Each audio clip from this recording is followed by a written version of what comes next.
up their late game shot calling if they can play their game, as Akaadian put it, or Phoenix1 can learn to get some of that weight off their shoulders. One of the things we heard recently when their owner was asked about adding MikeYeung, adding Xpecial, is giving Arrow a bit more room to breathe. I've heard him talking about the fact that he kind of put more emphasis on himself to carry some underperforming teammates, and now with maybe a slightly better situation to be in, it's going to work out a bit better for him, and everyone can be the role players they need to be.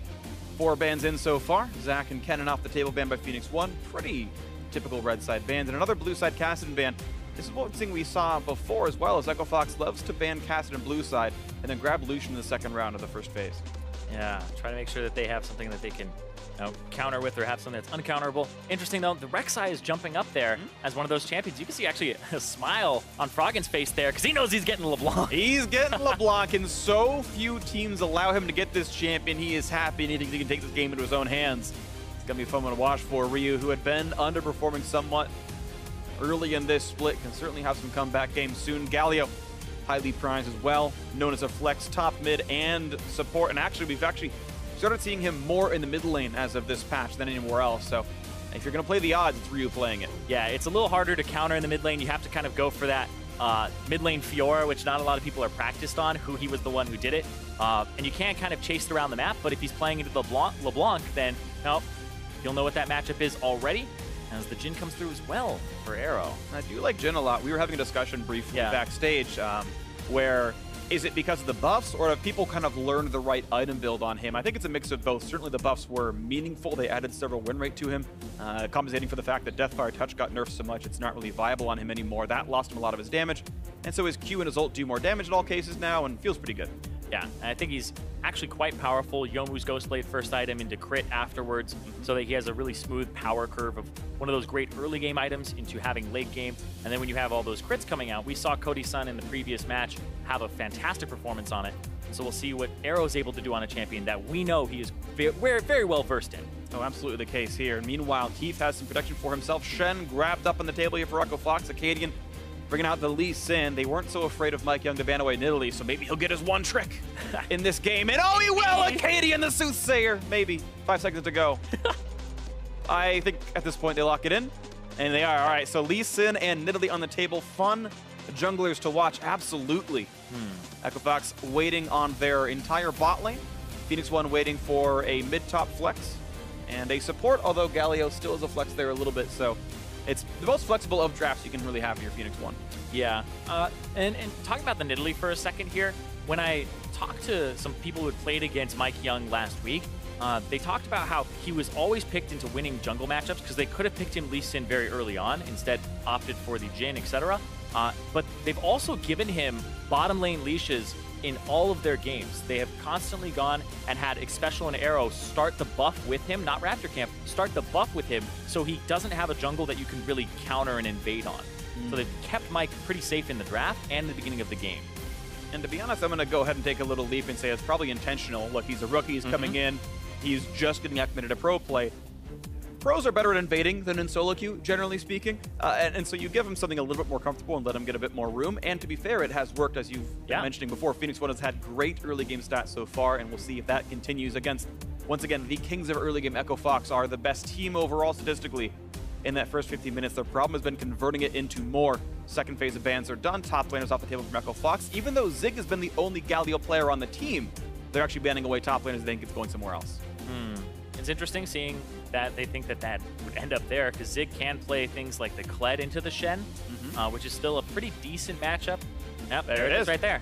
All right, so Kled is the grab after all. Even though they've dropped some of the bruiser top laners away, he gets his tried and true, his most played champion, Kled in the top lane. Yeah, funny thing about this for Zig is Zig was just such a dominant Kled back in spring, but I feel like Kled started to become more and more meta, so people got more practice against this champion and against very good Kleds in the top of solo queue, so it ended up being a champion that didn't have the same surprise factor as before. Absolutely the case. Xayah and Rakan locked into the bot lane, though Rakan really has risen up in popularity as a support, and in the duo, of course, even more powerful. Xayah did take some nerfs in patch 7.12. You can't go for the instant Q auto pullback for the instant root, and she lost some cooldown. She got a longer cooldown, I should say, to be more specific, on her W, her attack steroids. So overall, slightly weaker champion, a little bit less reliable crowd control. Obviously, it's still something Keith wants to play, And Braum will be the final pickup, who is great into Xayah as a matchup to block the feathers. Exactly. Blocks the feathers from passing through, even on the ultimate. But I gotta say, for Keith, this composition right now looks really safe for him. He has the Shen to ulti for him. They're going to have 1-3-1 split push pressure, which I think is Echo Fox's best way of playing around the fact that they don't control mid very well.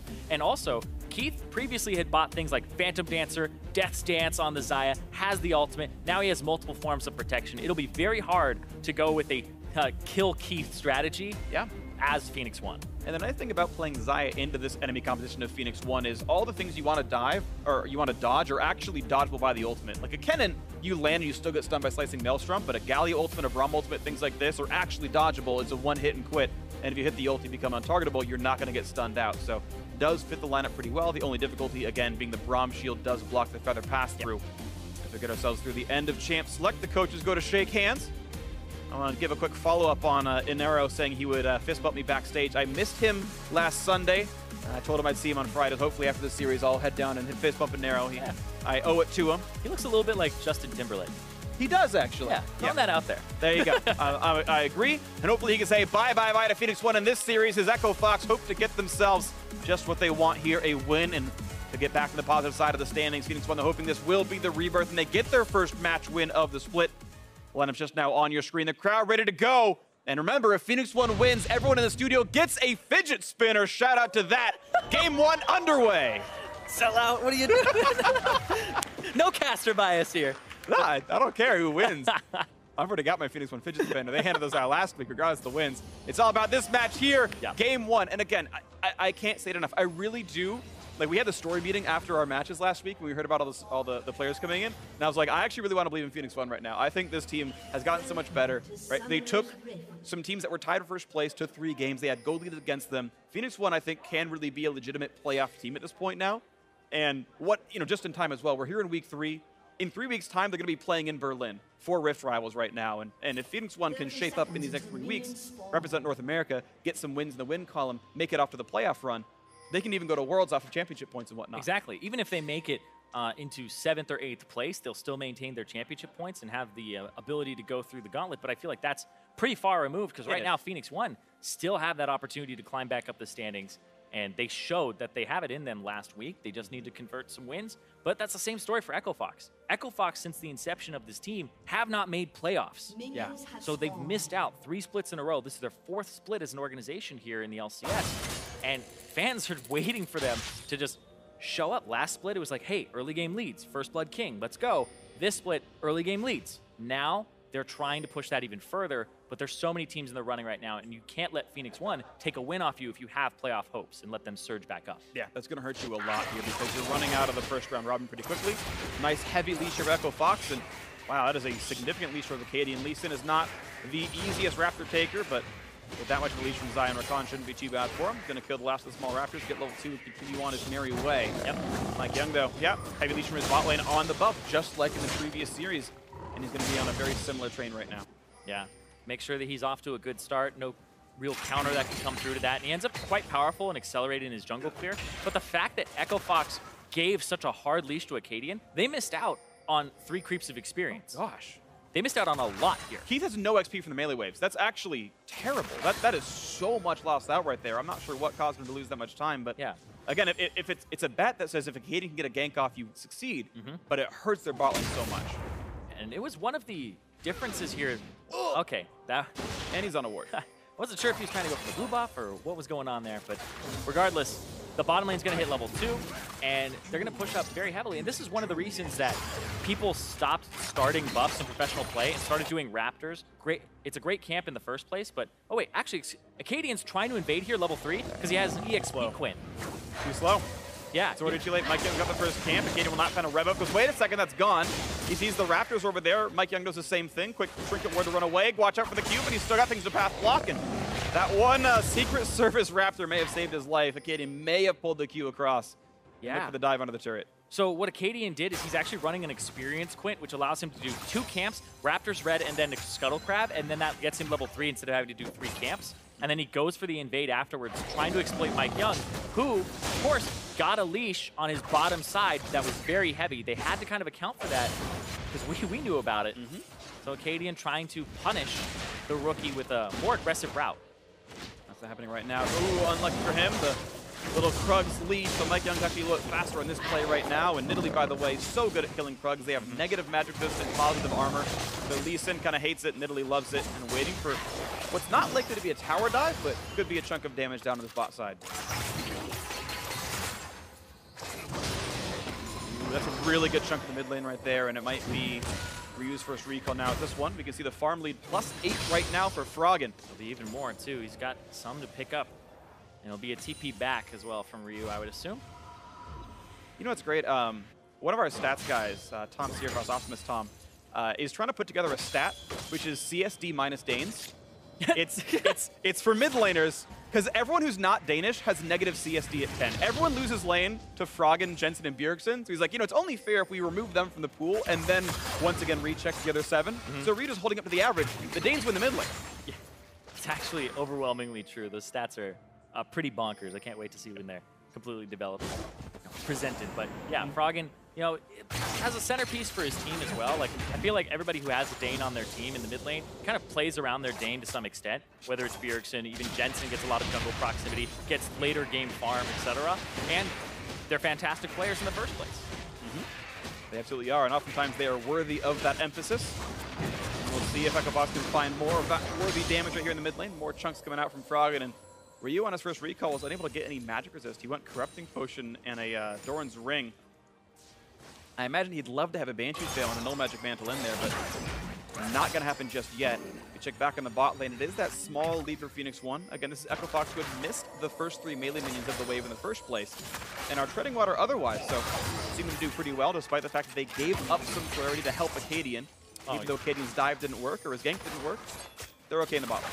Yeah. Finish off that old previous point. It was just the fact that you start Raptors because your mid laner's going to leash close to lane. Don't want your bottom lane to come up and waste time. Goes back to the whole Xayah standing in lane, setting up plants, etc. You want to be able to push out and get level 2 first. EpicSkillshot put on the back foot, but they only missed out on 4 so far. So they're in a good spot. Looking okay on this one. Mid lane now being pushed a bit more by Ryu. He's got significantly more mana regen for himself. Of course, we know both these mid laners use teleport to get back to the lane, so some time to go. EpicSkillshot 10th early on a small gold lead. Again, that is pretty much all Froggen's doing. That mid lane lead getting better and better over time. Ryu, unfortunately for him, still having a rougher split than before. We'll see if MikeYeung can make that turn around with some mid lane ganks later on, although it's very hard to gank LeBlanc. Yeah, MikeYeung actually has some pretty good top and mid jungle proximity. He hangs around those lanes a little more than the previous junglers for Phoenix1. Putting attention on those areas, whereas Inori was very bot focused. Meteos would hang around the mid a little bit, but the top lane and the mid lane for MikeYeung seem to be where he hangs out. Zig actually gets a lot of attention for a change. Yeah. He's going to move on towards the standard attack damage build. I believe Black Cleaver doesn't build from 2 long swords, so early team at to start, and we'll go on from there. Wait to go, yeah. And that top lane sort of counter pick. Of course, he did pull several bans. Looper blind picked the Shen, Siga Galio. They threw in 2 fighter bans. Still got to go to his trademark Kled. Otherwise, he's been trading water in that matchup, so the counter pick has not yet really paid off. And now that we do have a level 6 Shen, you've got to see if EpicSkillshot make a play with that. Yeah, well, also the Kled is kind of synergistic with the team, right? Jarvan got banned away after the Galio was picked up. Renekton, 2 things that can dive in and then get Hero's Entrance, whereas this is kind of the next one in the list where you ulti in, you joust into the middle of the fight, you get Hero's Entrance as the Kled, because otherwise Phoenix1 would really lack some hard engage tools. You'd have some pick, but not so much something that dedicates or really starts a fight on somebody. Absolutely the case. You're right. You do want a facilitator for the Galio. That's a great point. That's why we see so much. Yeah, that's the word. Back in the day, in like season 2, season 3, we said dive buddies for like who are the 2 melees going into the back lane. But first of all, into the back lane are going to be in the mid lane right there. He's gone. Doesn't even need the back half of the queue. Akaadian kicks to take all the credit for Froggen's hard work. First blood, EpicSkillshot. Akaadian again with a first blood here. The guy so far has been fantastic in his games and picking up first blood. He's actually got one of the highest rates in the entire league for getting it in summer. He's been good. We watched it again. Yeah, Froggen. Ryu's already at half, and again, no MR in his build. Yeah, and Froggen jumps in, has been landing those chains. Even though Ryu snap casted the W, doesn't get much damage just on the back end, and then it's a second chain there from Froggen with the Mimic, and then Akaadian is just right there, taking all the credit, like you said. Yeah, QRQ, it helps ensure the kill. You don't want to kick him away. You want to make sure your skill shots landed first, but Either way, it's a 600 gold lead now to Echo Fox, who say, even with MikeYeung, we are the early game kings. Yeah, so far, Akaadian has played 10 games. This is his 10th one, and he has now gotten first blood in 7 of them. Yeah, he's pretty good at doing that. Yes, so 70% first blood participation for himself. Definitely topping the charts right now. Even against Dignitas, who ended up going on to win that series, he still had great early games against Shrimp and Someday, who were teaming up and creating a really big combo against him. We're seeing, coming off of losses, Akaadian hasn't always handled them well, but if he's playing for the team, well, see that shift in him. Yeah, shout out to, if you haven't watched it, Drive Akaadian. You're all about those sellouts today. I am a sellout here for this one, but yeah, it was a really good feature. It's only 7 minutes long. It's about his growth of the player. A lot of great quotes from the team owner, Rick Fox, talking about what it means to be a rookie. And, you know, there's a great line because it's basically, if you believe fans when they say you're the best, you have to believe them when they say you're the worst. And you've got to realize that, you know, where you really are, somewhere in the middle there. And it's all about the improvement day over day and making sure you're playing for the team. It's definitely the story of Akaadian, the story of Echo Fox right now. Even though you've got the individual all-stars like Froggen, former world champions like Looper. Yeah, it's the difference between intrinsically motivated and extrinsically motivated. Right? Extrinsically motivated, you're motivated by things outside like rewards, praise. Intrinsically motivated is you feeling like you want to do a good job, etc. So, I'm intrinsically motivated to cast with you. Zirene, my homie. Glad you're not extrinsically motivated. I got nothing for you. You bribed me for it. We are into this game, though, and it has been a bit of a slow one. That first blood in the mid lane, but we're 10 minutes in here, and it looks like Drake control is on the mines. MikeYeung kills off a control ward. Phoenix1 put a few around as well, and Froggen hugging the left-hand side, but suddenly there's a champion, and look at the damage output. Xpecial just blows him up where he stands. Akaadian jumped on by 3 of the members, 4v1.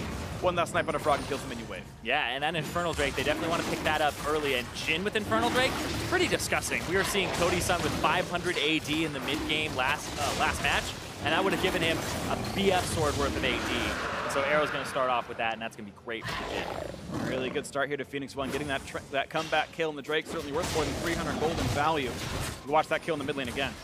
Yeah, Ryu ends up the trap sees him, he's going off on the other side, and yeah, exactly. They kind of pivoted there, jumped on him, and got the full CC chain there with Arrow from really far away with the Deadly Flourish. Really nicely done, good calls, and they were all there for the setup onto that one. We watch some fights in the mid. Now the top lane as Zigga's chunking back and forth. It's very interesting. I think you've brought it up before, talking with Zigga about Kled matchups, because dismounting and remounting onto Skarl is actually a regeneration mechanic. You get more health back, so there's matchups where you actually want to dismount on purpose, like over trade, if you know you can build the courage back up, because it'll actually heal you, and you win trades doing that. Zig constantly showing with the chance of death. More chunks down for Froggen, out goes Ryu. Yeah, Ryu has the teleport and may teleport back into the lane, but yeah, like you were saying in that top side, over trading is sometimes good, but you definitely want your W up. Your W is a huge part of how you remount, and if you're up against a champion like Shen that could potentially get a taunt pass through and maybe kill you in time, then it's a big problem, but you want to have that dismount, wait a long time, and you kind of like go into a period where you don't want to trade at all after over trading. Right. Wait for that cooldown. You can see that the lanes have swapped back. Both these teams putting their duos top side right now. Of course, Drake off the table. Maybe Rift Herald is on the menu. Both these players have their teleports, so let's get away from the global objective and make sure the ones who can't run around the map are near the thing we want to fight for now that the Drake is gone. Yeah, exactly right. Rift Herald is the objective they would play for, and mid lane Ryu comes back, does have the Banshee's Veil, or at least the Spectre's Cowl now. That's going to be building towards Abyssal Mask. Yes, because the new Banshee's Veil doesn't build from that anymore, so very tanky build, which is to be expected, of course. Yeah, and he also has a Ruby Crystal already, though, so... Yeah, Abyssal Mask more and more likely here. So what it ends up being at the end of the day. Could be Visage, who knows exactly. Froggen now hugging the bottom side of the lane, which is correct. Of course, the Nidalee's above him, so always staying away from the jungle as much as you can. Again, the 42 minion lead for Froggen. He is blasting this mid lane, but he's really the only part of the team that's winning right now, as everyone else down in farm or XP or something else right now into this one. Looper temporarily a level up onto this Kled, but Zig ties it up right there. Yeah, I want to talk about that small difference in the mid lane between the itemization. The Abyssal Mask would be for MikeYeung to deal more damage because he's really the only other magic damage dealer on the team. Whereas if you went Spirit Visage, it would be for the heals from MikeYeung and also a little bit of the heal from the Bond of Stone or the Stoneborn Pack now. So it's just kind of whichever one you want more of in that mid lane. So we'll see, because it's actually quite interesting which one they'll go for. What we want to watch for. Of course, Abyssal Mask does help you as well. Yep. So certainly it'll help the Galio with some self-synergy. We'll see what the choices end up being. Froggen is keeping the minion clear going, and I mean, he's got great farm numbers. The Gunblade is done. He's back in lane now. That was his second TP use, similar to Ryu, and you can see the damage output there. The Gunblade slow pretty much guarantees the chains land, and life is pain. He's got auto attack damage, so it's easy last hit. And one of the things that you definitely should keep track of as well with a player like Froggen is not only does he have great CSD, which means he's harassing his opponent or like beating them in matchups or has good matchups, he also keeps his CS per minute very high, which means that he is just CSing well, regardless of the situation, regardless of the pressure on him, etc. So I definitely think that Froggen, and the Danes in general, like you're saying, are good players. Absolutely. But yeah, it's not just the fact that he's bullying very heavily, which you see that he is, but he's also just picking up farm constantly and is good at just the basics of the game in CSing.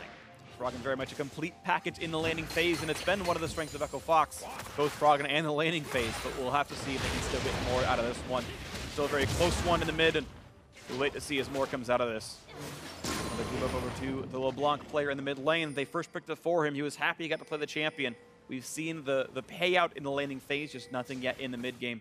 We'll see eventually a split pushes will come through later on. Double TP for both these teams. You'd expect that split push to come in eventually. Yeah, it was actually one of the happiest I've ever seen Froggen. When I got LeBlanc! Yeah, I just saw him for a quick second on the player cam. He just looked ecstatic that they had left LeBlanc out. Well, I'll see what he's able to do with it here. So far, he's been doing great in lane.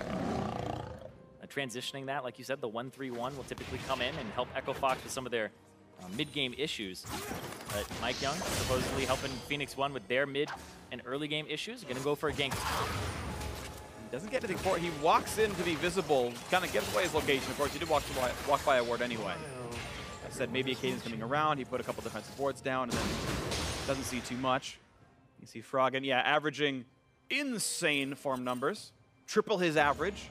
Pretty good League of Legends player, some might say. First, though, in CSD at 15. Just across the league. And Echo Fox right now are sitting at a 500 rating right now. They're 3-3. Yeah. But they have had those immense gold leads. So it's crazy that this team is sitting at 5th place when their record in their early gold leads against all teams would indicate that they are quite good. We're seeing it right here. Finally getting some moments. Zig dives forward, finds a Galio for some damage reduction. None of the LeBlanc passive going to go for damage, though. And as Echo Fox have all recalled, they're looking to play for this Infernal Drake spawning in 28 seconds. Looper able to withstand some pressure as well. And hey, a Froggen roam gets ult out of Ryu, and Froggen back in the mid lane first. Yeah, it actually burns 2 ultimates there from Zig and Ryu. So an Infernal Drake fight would be a little bit better for Echo Fox here. Yeah, put your bottom lane on the bottom side, put your globals on the top. Looper has 2, so you want to get control. And the fact that neither team is trading, the fact that they're both putting their resources on the same side of the map means they both think that they are on equal footing, that yes, we can both play for a Drake. Instead of saying, oh, we're the losing team, you get Drake, we get Herald, we'll trade you first turret for it. It's both these teams trying to stack up the long-term objectives. And I think we're likely to see a fight, whether in Vision or an actual champion combat, to make this happen right now. 400, 500 gold lead for Echo Fox. And we'll see as Froggen, Gate, and Keith all group up through the mid lane. Yeah. And if they push the mid lane in, that means they have learned mid priority.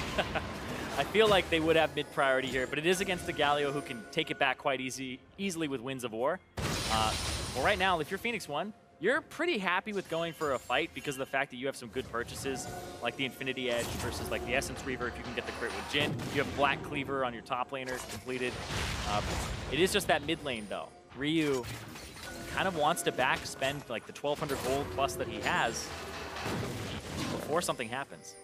We'll see if it comes through. Yeah, Ryu. Well, let's see if he can make that come in. He does have TP available. Top end still winning the wings as well. Big chunk comes in for Froggen. Look at the damage up in there. A bit late into Shen, but he's staying in melee range for it. Lands the taunt. The other skill shots not going to land just yet. MikeYeung getting away underneath the turret. Looper still a bit tanky, but he was the first to leave the lane. Zig still getting free time to push in the top side. So now, under the gun, Echo Fox, will they answer back to the top lane? The answer is yes. Looper going to run his way back over there, but Zig, in the meantime, getting free attack. In fact, this might mean first turret. Arrow did re-engage towards there. Going to flash away to stay alive. A little bit of chunks coming through back and forth. Staying afloat on this one. Looper is going for the recall. So yes, first turret comes through to Phoenix1. The play did, in fact, backfire. They're forcing flashes. Those are some momentary advantages for Echo Fox, but if there's nothing to come out afterwards, it's being first turret for nothing. Yeah, Zig is going to continue to push the top side of the map. Looper just backed, got himself his Titanic Hydra, so he does have an item completion here. Not incredibly tanky, though, if you were to come into this fight. And I think that Phoenix1 Might look to start it up right here. LeBlanc backing. Froggen's got like 2,000 gold to spend. I think it's good if they can get Zig to walk over because they can force Summoner teleport out of Looper. He's far away from this side of the map. Here it is. Yeah, that's TP from both, I believe. Here they come across. Gate wants in, lands the knockup on a 2. Will there be a team fight? Kled dives to the front line. Exhaust in the front as well. Huge knock comes through from Xpecial on Braum, and Gate forced to run, staying alive. Finally drops down by Ryu.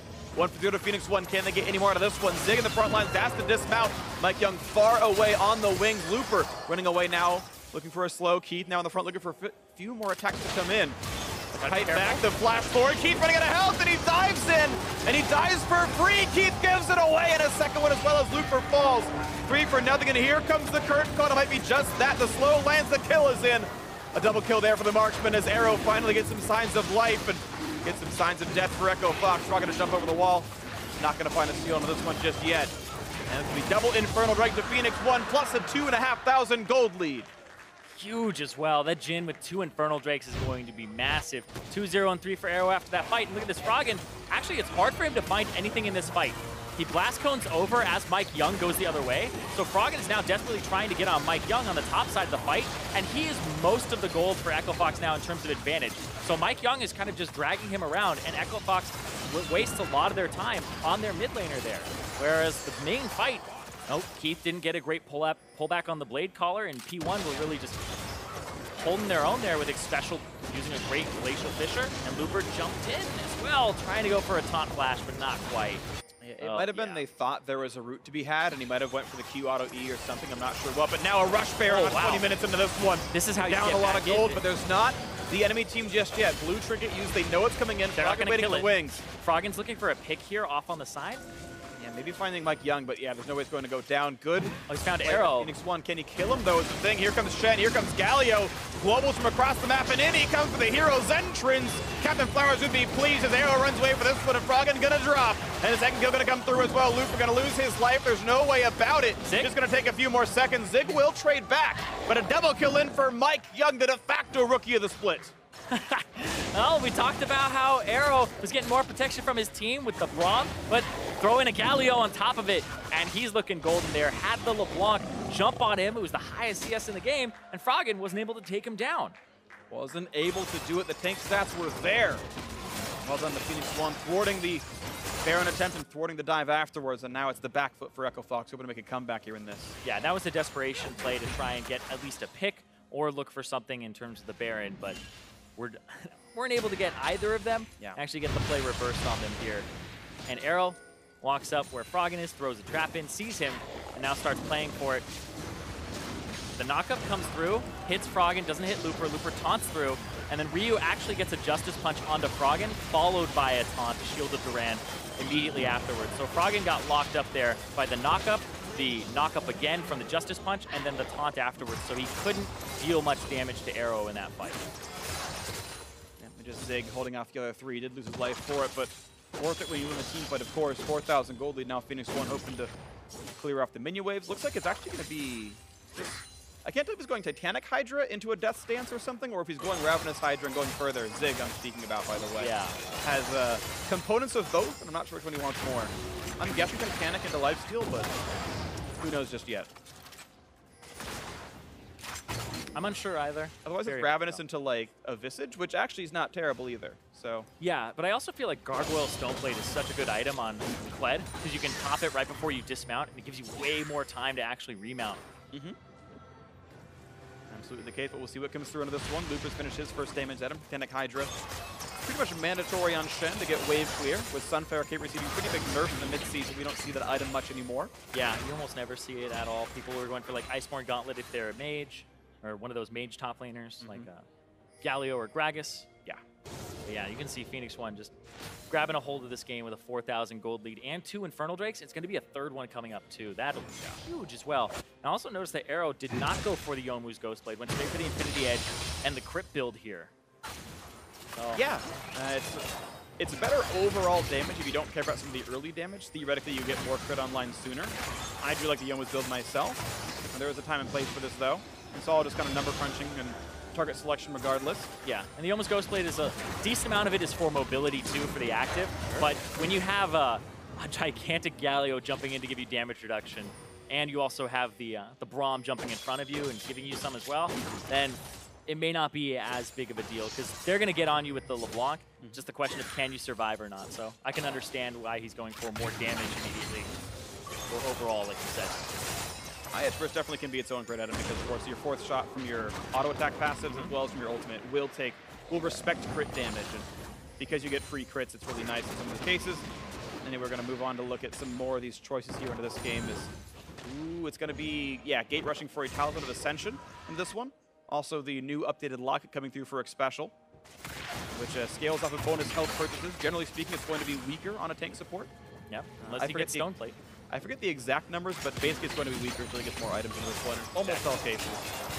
Yeah, it's kind of the change was to push people away from just buying a locket redemption and not having more stats behind it. But people really value the shield in general, even if it's weaker as a second item. But then it gets better as the game progresses, like you said. It's kind of like redemption as well. Lower in terms of the overall base value, but it takes triple healing and shielding values or bonuses. Right, absolutely the case. Well, we'll see what happens in the top lane now as Froggen looks for some more split pushing duty. Echo Fox really, it feels like they need the 1-3-1 to make this game work because they're not getting much else. I don't know if you're getting through Rio, though. He's got Frozen Heart, and he's also got the Abyssal Mask for the MR, and he also has 8 stacks on his Dark Seal. And AP, a little AP goes a long way with Galio. It really does. He's got some nice scaling from that one, but so far, he is the one making progress. Actually, it's Rio getting the push lead in that top lane. Yeah, Drake. It's time for that third Drake for Phoenix1 to set up for. Triple Infernal. Feels great, man, for Phoenix1. It's 25 minutes in. There's only one turret down, and it's Phoenix1 taking that top lane turret, which was a solo mission from Zig. This is kind of playing for these Infernal Drakes. Everybody's just setting up. And it was because Echo Fox wanted the Infernal Drake. Infernal Drake is everything for Phoenix1. Praise your lucky stars. Praise RNG. Phoenix1 hoping they can keep the scaling going. Another turret goes down, and Zig playing the split push game well, farming quite nicely. You can see the value of a fighter staying in the side lanes, getting turret damage down. Yeah, you want to get your backs off now, though. Like, you see the TP coming in from Froggen after the Void Staff, etc. And down the bottom, we're going to see TP from Ryu. 700 on Zig, TP from Ryu into the bot lane. Ulti coming in for Arrow, doing a lot of damage to the back line as well. Doesn't finally land the last chunk, but here comes Zig looking for the dive. Ryu on top as well, gets one knockup, but team is staying alive so far. The flash to get to the back line. The Rit's going to land. Keith almost out of life, and he is going to fall down. Zig gets the kill credit onto that one, but it was a team effort to be sure. The team still forced to run away. One final shot to come through. An Arrow on a killing spree. The Q comes across. Looper and Keith both gone into that one, and Phoenix1 going to win yet another team fight. Yeah, that was a fight that started off with Keith getting rooted, and then the rest of the team has to kind of run back. And he's their front line now as Froggen tries to kind of threaten from the side, and it didn't really work out there for Echo Fox. Froggen is trying to leverage positioning, but he doesn't have enough of an advantage to really blow up anybody in the back line. We're in the front line here, for that matter. And not really. No one is falling down right here. Froggen's only kill participation in this game was the assist on the mid lane, and he did all the hard work. He deserved that kill into Ryu, but has not been able to do much else than farm the rest of this game. You contrast that with Zig, who had an equal laning phase, has farmed almost equally, and is in a better spot. There you go. You got your answer to that question in the top lane. It will be the Titanic Hydra. Walks back into that. Good damage output. Knockup not going to land. Death Dance will be next up for Zig, based on the fact that the Vamp Scepter in that pickaxe. That or Scimitar, though I doubt Scimitar very heavily. And out they go for now. But yeah, Zig, again, to bring up that point, has gotten 2 turret ghosts as a result of his split pushing, and it's just worked much better. Yeah, like I said, he'll get that solo turret gold as well. Yeah, Froggen jumps into Zig, split pushing, puts pressure on Gate, who runs away, and they kind of leave Keith, who then gets caught up there on the re-entrance. Nice flash taunt by Ryu. Yep. Ryu with the hero's entrance into the flash taunt afterwards, and now they just pick up Looper after the fact. And yeah, Froggen's pretty much like trying to skirt these team fights, but they're happening a little bit too fast before he can get some kind of jump in, chip damage, and jump back out, but it's like not working for him right now. And he doesn't have enough split push against Ryu or even Zig at this point, I would say, to really pressure them down. They just have so much gold. Yeah, they're really big. Level 16 right there on the top laner. Zig out-leveling Froggen, even though the Void Staff is prepared and ready on this LeBlanc. Not been able to get much out of it. Slowly but surely, Phoenix1 out team fighting, and they've not been pressured in the split push game at all here in this one. Phoenix1 now back in the mid lane looking for their 3rd outer turret to kill. Froggen did a decent job of defending it, and then Keith took over that duty later on. Wait to see what comes next into this one. 1,094 damage as Arrow secures it. Yeah, as he has 2 items that are really effective against that. And then the last one, we're not doing too much, but hold on, looking for a pick on Ryu. He's going to be hard to take down. Big shield that buys some time, going to land for a bit more as Xpecial. Q's going to get dodged, and out they go. Ulti out from Akaadian, nothing else really lost by Phoenix1. And they just get to go back to mid, pushing it in, trying to get mid priority. Ziggle try to bully the jungle here as well and get himself his red buff. Ah, Looper got it.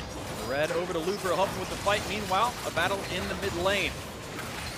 Wave clear back and forth, and it's still Phoenix1 looking to make the plays happen. Looper now pushed out. Rebel will give him some regen, so we'll be back in action soon enough as he pushes towards Dead Man's plate. Ooh.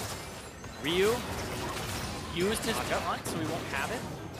And they back up, seeing that Froggen's off on the side. So yeah, Froggen looking for that flank to collapse. He could push top lane and potentially get that turret, but he's just too worried about this mid one going down right now.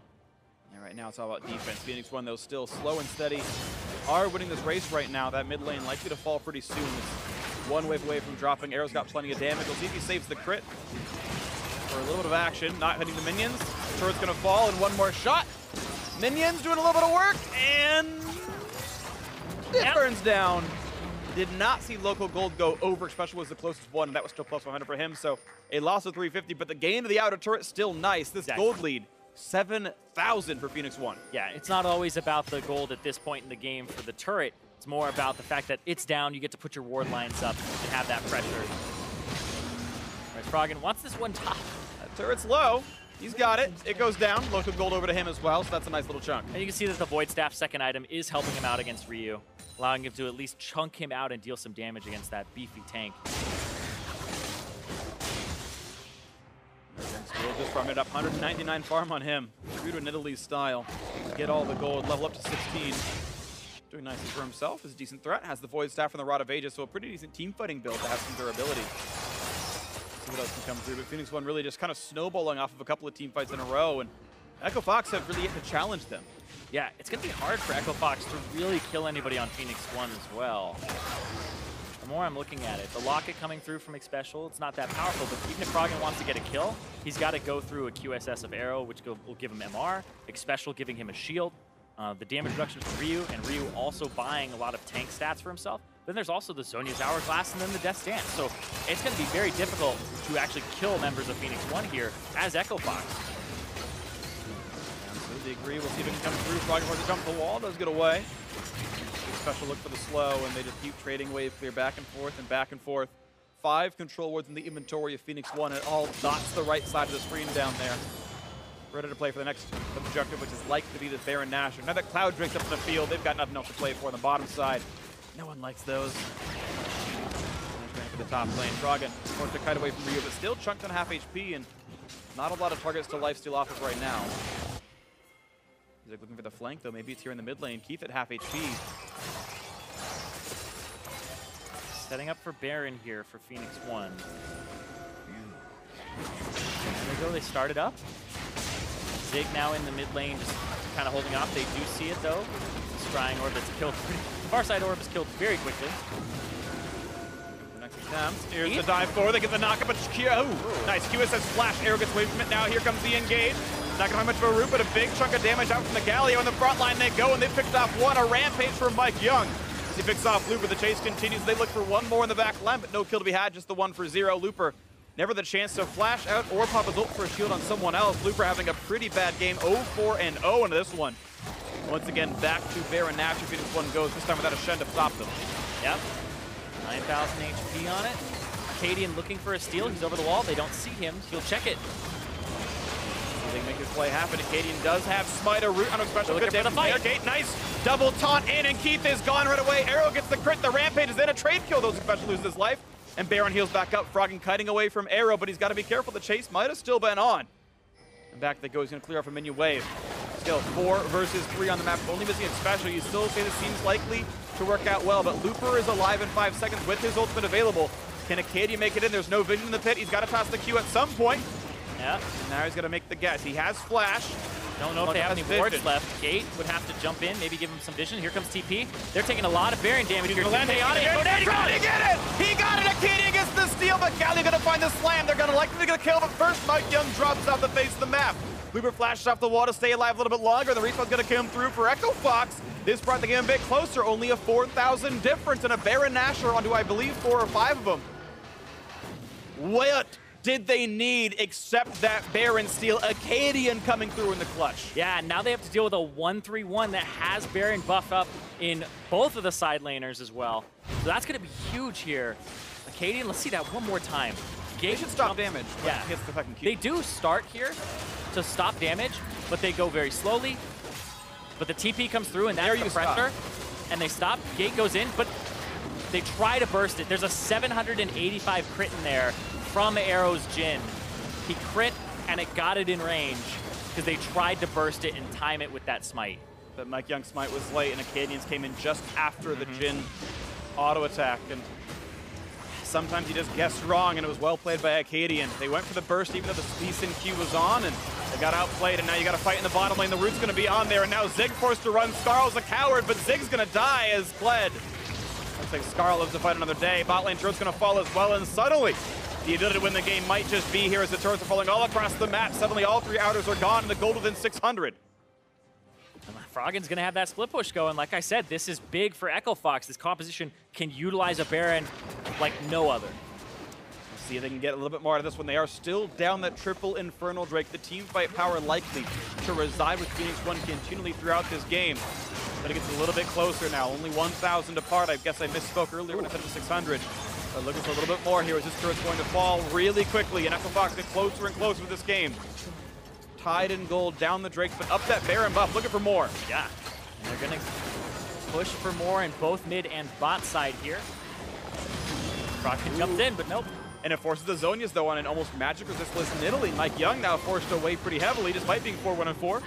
Gate gonna kite back, and Echo Fox may have started to learn what you need to do when you have a Baron buff. That was one of their weaknesses back in Sunday. They couldn't close a game despite that buff, and here they picked up, what, 3 turrets straight in the first 2 minutes. Yeah, don't know how much they practiced those Baron steals, though, but that one from Akaadian fell into his lap. He played it incredibly well, and now they have control of the game again off of that play. Absolutely incredible stuff right now, and the reset's going to come in still with a minute left in the Baron buff to cash in, and now, if the previous sieges went well, imagine with an extra couple thousand gold in inventory, Phoenix1 looking to push down mid real quick. But the recall's coming in, and with the home guard boost, Echo Fox are here soon. Yeah, Froggen over the wall, looking for a root. Knock up onto the tank in the front line, a double taunt as well from Shen, but they are not dying anytime rapidly. Keith, though, free farm from the back line, one more chance for the knock-up and comes in, but now it's going to be Froggen stunned up and attack. Oh, and just enough to keep him alive, and he kites away with it, and Keith gets a kill onto Xpecial. The shields were just enough for Froggen. They're able to kite back now, and that's despite the Infernals. They're able to get the damage output through, and Phoenix1 now forced to run away. There's a TP from Froggen off on the right side. He wants to continue this fight and pick up more. He's healed back up. They can absolutely do it. It's a 5v4, and there's no cooldowns left for Phoenix1. Can he get the damage? Ryu is gonna fall with the chains. It took 2, but he fell. And now it's up to Akaadian to get a little bit more. Gonna land the Q, gonna go for the play. Not gonna actually follow through on that one just yet. Yeah, a little afraid of Arrow walking up there. But man, Echo Fox now back in the lead, have themselves a bit of that advantage. Baron falling off quite soon though. Akaadian just has a little bit of that remnants there because of the mastery. And despite these kills being 7-11, Phoenix1 have to take a big gulp right now and realize they have given away so much of their early lead. Looking now at the mid lane again. Ryu is still dead. The primary tank is gone. In the 5v4, Baron buff is timing out. There's a little bit left. Onto, I believe, well, now no one as they run away. Yeah. Akaadian just had it because the mastery in the middle tree give you a little bit more duration on it. But right now, Looper was pushing top lane, and they're looking for that top tier 2 turret. Positioning between it, Zig kind of hanging around. And you saw him go back and forth. He was going up there. He knew they could be waiting in those wings, and he was right about that one. Gets away from the Shane, doesn't lose too much. Now, top lane, inside track for Echo Fox. They should take this one down. That Baron power play, 4 turrets, 8,000 gold. Here comes the attempt, though. Zig into the back line. Can they get what they need? The knock going to come across only onto the tank in the front line. Shen going to stay alive. A big charm, big knock coming through for Gate to buy some time. And here's Ryu taking damage in the front. A nice kickback. They will not quite pick up Gate as Keith kites away as well. Look at the damage up and available from Arrow. Going to look for a couple more attacks. Indicating going to lose Guardian Angel. Ryu taunts up at the front. Out goes Keith. Looks for the root. Can't find it with the Featherstorm. Root. Another root's going to land. There's going to be the champ. And MikeYeung picks him off. 2 for 0 so far. Make it 3 as Arrow knocks one down. And Echo Fox are completely routed. Only these solo laners left alive. Yeah, and they're trying to back here instead of go for a run around. And I think Looper, yeah, he's just going to continue running, whereas Froggen going to go for the full back there. P1 are just taking these fights, and it's so hard to drop these members, and once they get one person down on Echo Fox who don't have as much defense, they get to start running them down. Stoneflake's coming in for the front line. Kled and Galio both looking at that item next. And this turret likely to be taking a whole chunk of damage. And that one's going to fall. Phoenix1 getting the lead back for themselves after a good team fight. Adaptive Helm comes through for Looper. For what? I don't think it's particularly good here at all. It's not good for literally anything. Yeah. This is a straight-up misbuy by Looper.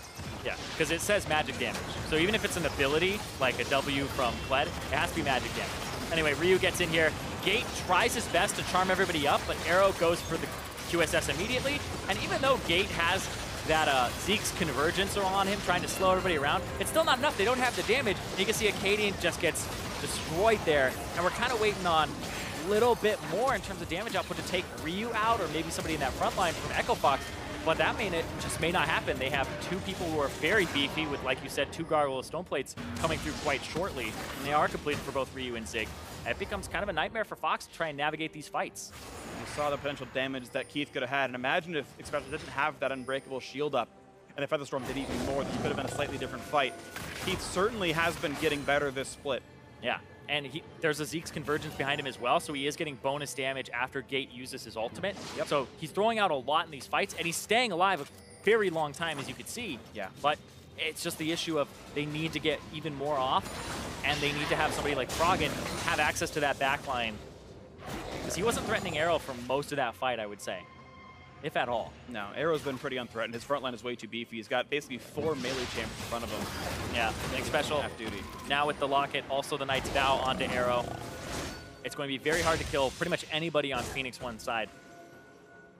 And Phoenix1, they're probably just going to start running around the map as 5 members, grouping all the time against this 1-3-1 because they're so good when they're all around each other.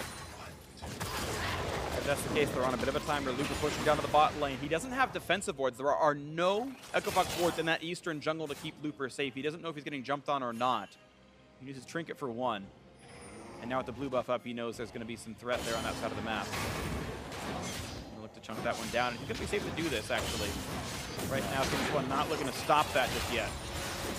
Side lane control is the name of the game right now for Phoenix1. Elder Dragon's coming up, and so is Baron on the field. So you definitely have to control your mid and your side lanes as much as you can here. Mid is the most important, but then it's always whichever objective you're really going for. And push that side lane in a little bit harder. Want to. Little chunk out from Froggen, jukes away, Keith only takes damage, no root onto this one, and Zig not going to find an opponent, but Akaadian getting chunked, a miss from Xpecial. That could have been a kill. Akaadian's going to drop anyway. Arrow just has the damage. He moves so fast with the crits in.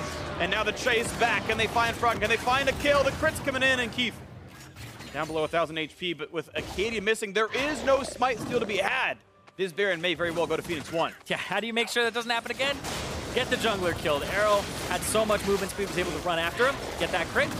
TP to mid lane, though, from... It's going to be a trade of an Elder Dragon. For Elder. They don't have very many there, and Zig is actually TPing out alongside Ryu. They're going to 2-man contest. All right, 4 versus 2. The Soul Laners showing up for this one. They're durable. They can buy some time for sure. And again, there is no smite. And here comes Xpecial. This could not be a better fight for Phoenix1. You think it might go in for them. A nice chain, a nice set of roots as well, but it's not really enough. They're just too durable. No one is taking meaningful damage in this one, and Looper is slowed and running and trying to get away. Ran to his own, keeps the health bar from getting away from them as they're going to push for more. And godlike now Arrow, the defending MVP, finally having himself a couple of good games. The one as Phoenix1 look for maybe their first match win as they look to battle against the 3-3 Echo Fox. Thanks for the leash, Echo Fox. Now Elder Dragon taking the damage. Akaadian is alive, but he's far away on the side of the map. Yeah, not going to be able to pick this up, and this is going to be huge for Phoenix1. Triple Infernal. Arrow has 798 attack damage. It's a lot. Even at 71 AP, it's like, where is that coming from? Just the Baron buff natural talent. I actually want to pose that potentially Inferno Dragon is less good than you think on Jhin because he has other % AD modifiers that might stack additively. I don't know if that's true. I'd have to check, and I'm sure someone actually knows. But it might not multiply his actual passive. Either way, it's a lot of attack damage. Who cares? Whichever comes He's first. a big boy, and Phoenix1 looking to close his game out right now. Diving in with Looper still dead for 6 more seconds. Looking for Arrow. This turret is very much alone. They're not going to find Arrow just yet on this one. That turret is gone. It is turned into rubble, and the fight continues. 2 minutes on the Baron buff. Looper alive, 5v5, but they couldn't get more powerful here, Phoenix1. Looking to close it out right now. Under 44 minutes. And the minions get thinned out, and they're going to wait a little bit longer. Looks like they're pinging the top side of the map. They're going to rotate up there as a cluster. Make sure that nobody gets caught out. You can see Arrow is actually in the front as they're running up there. As they see LeBlanc on the bottom side. No, there's no threat to be flanked on that side. So all their tanks are kind of bringing up the rear. Let's see what comes in next for this one. Can they find a flank? Can the backline die? It doesn't seem likely right now, but something that FOX need because this death fall is too scary to lose a siege. Froggen needs to find a flank play. They need to get some burst damage out from Keith, and it's not been happening so far. Turret under fire, big chunks of damage are gone. 3 more auto attack that's likely to drop a little bit of a root onto Ryu, and it doesn't matter. He's just too tanky on this Galio. Forward in the front line for MikeYeung, for Arrow, for the rest of that team to make it happen. Double inhibitor down. No scratches on the FOX for the Phoenix1 paint. Yeah, big, a little bit chunk, but it doesn't really matter. They're just going to Baron back. They have the Elder Dragon for a little bit longer. It's 3/4 done. So that'll be about the time they run across the map. But Phoenix1 are just looking completely in the driver's seat. Like you said, even if they get to 6-item point for FOX, you're still dealing with a triple Infernal Dragon Phoenix1. So they're kind of cheating. They have even more items than they normally would because of the extra fact that they would have that AD on top of it too. So you're getting a lot out of these Drakes. Yeah, they're big boys right here onto this one. Time's going to tick down. 30 seconds left on the Baron buff. The Elder Dragon, not much more, and you can see the glimmer of hope for FOX right there. That Baron steal was an 8,000 gold Baron power play. I'd be willing to bet their best Baron of the split so far. They haven't had very many good ones, but it slipped away right afterwards. The team fight prowess is too good for Phoenix1. Ryu in the front lines. Those 14 assists, the full tank Galio. Thornmail in there as well, just to make it even more annoying. And Arrow, unkilled in the backline, able to just follow up on the tanks, follow up on the engage. MikeYeung having another good game out of the jungle. Great farm, good kills, lots of damage. The full AP Nidalee. Yeah. And this comp is going to be so hard to deal with from Phoenix1. We talked about it all game. Death Stance for Arrow. Now we have double Gargoyle, Stone Plate plus Locket. Look for we'll the see play. if they go for it. Arrow gets out. Up on no one. Yeah, exactly. Doesn't find Arrow, who's able to get out of that one.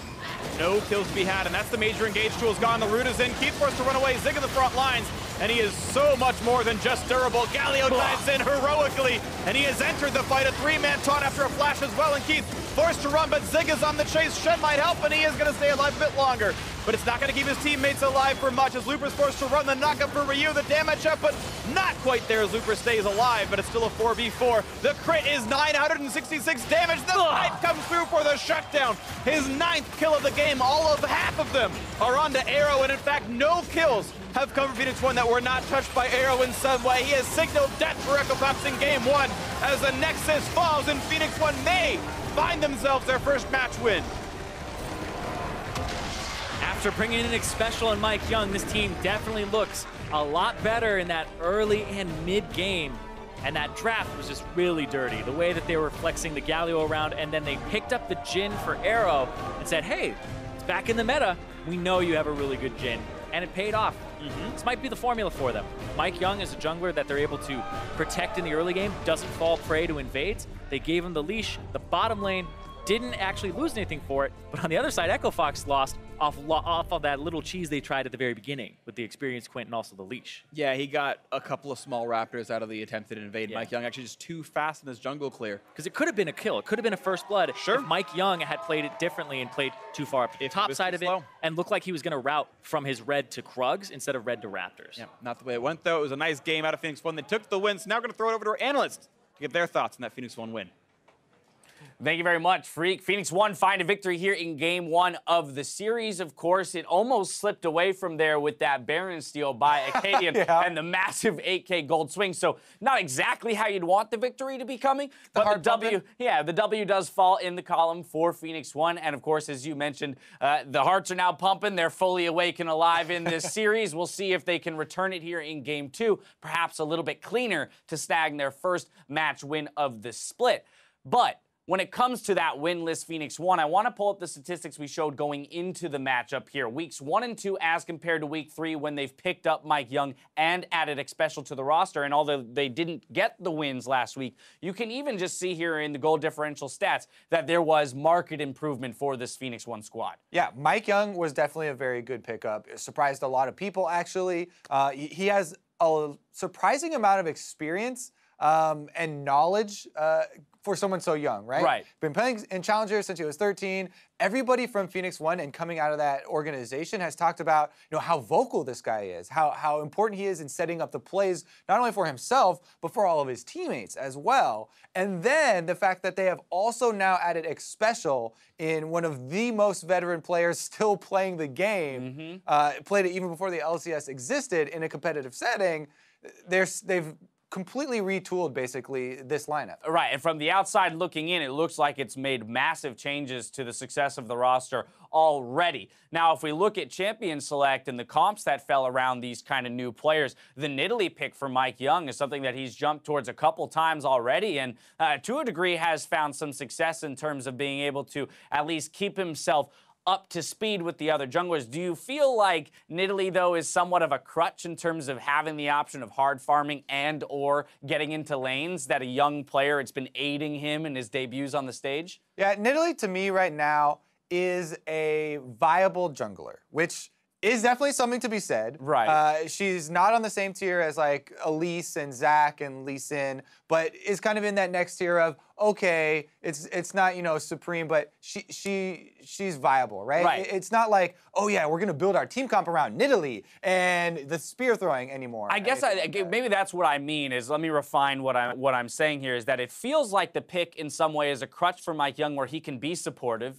right? He can sit there and heal his teammates up, throw the spears without ever having to necessarily commit to anything and be the playmaker for the team. And as a rookie, that probably takes a lot of stress off of your shoulders if you're not the one who has to make the sweet flash engage, like on a Zach, for example, or any other of the the Elises and whatnot. It could be. I definitely did enjoy watching him on Lee Sin and making big flashy plays. So I hope that we do see him on more picks like that. But yeah, I think the Nidalee's fine. Either way, Phoenix1 looking a lot better as a team, while Echo Fox is still very clearly trying to play through Froggen. I mean, we saw a massive CS lead built for him in the mid lane on the back end of the initial gank from Akaadian to kind of jack the kill with the Lee Sin ultimate. And use his ultimate. Yeah, I mean, a lot of people are having this criticism like, Echo Fox, it's again the Froggen show. And it's hard because you're faced with this scenario where, but you really blame them for playing around Froggen? If it works, it works. He's getting an advantage almost every single game. He's got this giant CS lead against Ryu. He's bullying him under the turret to the point that Akaadian can just come up, land one Q, and then throw his ultimate out there as well and grab the kill. But Froggen is the guy consistently building up pressure for this team. And something I did want to bring up that we were talking about was that pull that they gave him. Right? You're like, oh my God, we just saw this in the last game where Dardak went for the experienced Quint and early, play up topside. Right. That's at their bottom lane behind a bunch of experience. Then the, Akaadian and Lee Sin didn't get anything out of, putting so much effort into that early path. And then you have a Shen on the top side anyway, so it's not really a, split push style victory up there. Right, exactly. It is. It does seem like a one-dimensional squad that is improving in their single dimension, but I've yet to see new looks out of Echo Fox, and to some degree, I feel like that's where we see them fall apart in this game, is that if Froggen isn't the impetus of every fight and the one to solo carry the fights, then they are going to largely lose the straight-up 5v5s. We saw that 19 minutes in, a 4-for-0 for Phoenix1 in the river off of an Echo Fox overreach. And this is the other thing that we definitely want to point out for Echo Fox. Yes, team fighting is largely compositional in nature, but it's also the execution of these team fights, right? And it goes beyond just the champions that they drafted early on and how strong they are for the 5-on-5s. The positioning for these team fights and the execution leaves quite a bit to be desired. And Phoenix1 come out with a tremendous victory here. Keith actually flashes forward into this, and then you kind of have these delayed engages, right? Looper then flashes a little bit later as the Shen following the Xayah, and then your backline has to run, and everybody's kind of scrambling at that point. So the coordination is definitely something that this team probably has very high on their list for what they're practicing with, because there are multiple scenarios where sometimes we even see a Shen ultimate start to be channeled on someone who's just about to exit a fight rather than, you know, proactive and forward and everyone on the same page. And that team fight there was the beginnings of an 8K gold lead that would eventually be thrown back, as we mentioned, off the back end of the Baron steal. But even with that, it was very clear that, again, with the Infernal Drakes in the back pocket, that Phoenix1, all they needed to do was extend themselves to that late game 5-on-5 full 6-item team fights where compositionally they do end up with the better team comp. I mean, on top of that, you got your player of the game, Arrow here, Deathless. Of course, you're set up for a lot more success with his positioning and ability to throw out damage over 700 AD at the end of that game. Definitely looks good, you know, comfortable with Xpecial. They were playing solo queue, if you watch Arrow stream at all, for a tremendous amount of time. So even though Xpecial just joined the team and they haven't had much practice with him, and they've talked about, you know, not even getting that many scrims, it does feel like they're working together quite well already. I mean, we heard Phoenix1 management say that they feel that Arrow was deserving of his MVP votes from Spring Split, but that they were charged with now the responsibility of building a team around him that let him play to that potential, that MVP potential. And it looks like already warming into that duo in the bot lane alongside Xpecial, they very well might start making that rise back through the standings. Of course, they got to win one more game just nowhere to to come go away but up with their first match victory. We'll see if Phoenix1 can do it, extend us to a 2-0 in their first match win of the split, or if FOX can fight back in round 2. The series continues after the break.